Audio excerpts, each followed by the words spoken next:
Hello there, I'm Father Edna Donnelly from the Father Edna Donnelly Good News Fund. And we're going to have just kind of a chat. The guest tonight is you. So you're going to be my guest. And if you have any questions, you may call in. But call me on my cell phone, 203-213-3407. Now, these are just a couple tidbits. Do you know when the seventh inning stretch began? If you're a baseball player, and all of a sudden after the beginning of the top of the seventh, all of a sudden we have a seventh inning stretch.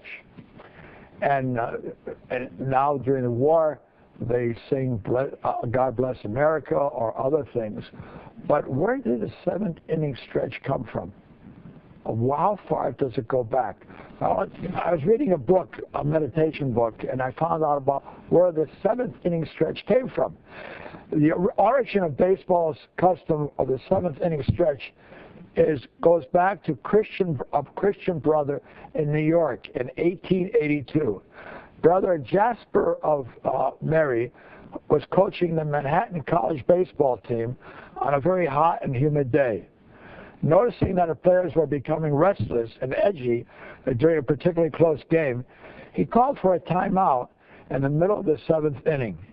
He told his players to take a 5-minute break to stand up and stretch.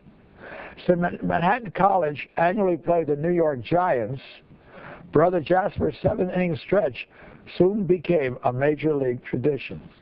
So it goes back to Catholic stuff. There was a Catholic school by a brother who felt sorry for his team, and so they said, why don't you take a stretch for a few minutes in the middle of the seventh inning? Now, we're asking you to take a stretch in the middle of your day, but just spend some time with me. It won't be 5 minutes. It could be just a minute. Well, how much time you have? As you're walking by your television and you notice I'm reaching out to you, where do you have a time, if you got a minute, to stop and telling me where in the world you are right now? So I want you to have these thoughts just for a minute, okay? These are Jesus' thoughts. Would Jesus upset us if these were some of his observations? Would he say, you have exploited the poor and called it a lottery? Is that true? You have exploited the poor and called it a lottery. How do you feel about that? You think a lottery is an exploitation of the poor? Who are the people who play the lottery? The vast majority of the people who play the lottery are poor people. And many of those people have a very small income, a minimum income. And yet they're hoping to win that one time. And they're trying so hard. The other problem is people who say, well, I want to win $1 million. I want to win Powerball. I want to win the lottery. Many of those want to receive money without working for it. So, do we exploit the poor because of the lottery? We know the lottery brings in about $1 billion a year in Connecticut, and 40% of that is Catholic. I think it's higher. The Catholic population is about 40%. So 40% of $1 billion is $400 million. Multiply that times 10 years, that's $4 billion. And we could give free tuition just on the money we spend on the lottery. We're not talking about the money we spend on the casinos. But again, I kind of agree. You have exploited the poor and called it a lottery. That's Jesus' statement. Another statement that Jesus would say, you have killed your unborn and called it free choice. We kill about, 1.5 million children a year through abortion.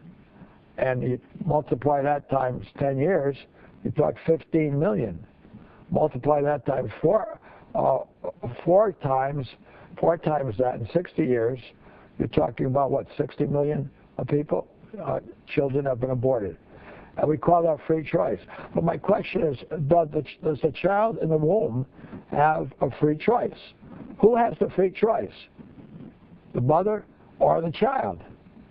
The child obviously doesn't have its free choice, and I really believe most parents who have abortions don't have a free choice, because you find out and ask yourself, well, why did you have an abortion? Oh, my boyfriend said, I better have it. My mother and father said, I have it. I always remember a girl coming to see me and telling me that her boyfriend said, if you did not have the abortion, he would never marry her. She had the abortion, and he never married her. I have two stories about that. One person, I went to see the movie, the musical Music Man. That's 50 years ago that I saw it, and over at the Bushdome.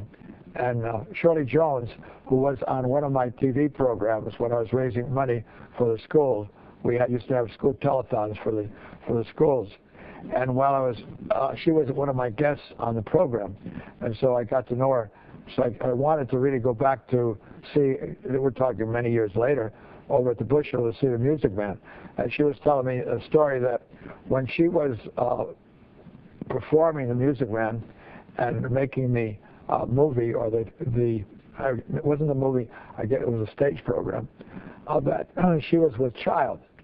Nobody knew about it. Nobody knew that she was with child.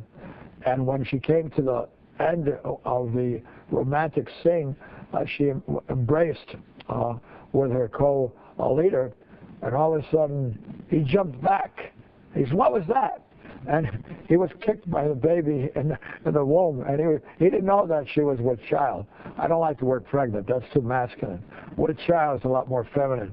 And so she told me that, and I couldn't help smiling and remembering the time that she worked with me when we were doing some telethons for grammar school kids and high school kids for Catholic schools. Another, is it really a free choice? No, I think most women are forced to have abortions. And you call it free choice, but not when your mother and father pressures you to go to have an abortion. I'm involved with St. Gerard's Center in Hartford, which is just across the street from the Hartford Hospital where they have the abortions. And you see these girls going in with their mothers and fathers. You can see the heavy pressure on the part of the boyfriend or a significant other, whatever it may be. So I don't really think that abortions ever really are a free choice. If you agree or disagree, why don't you call me on my cell phone? That's 203-213-3407. 203-213-3407.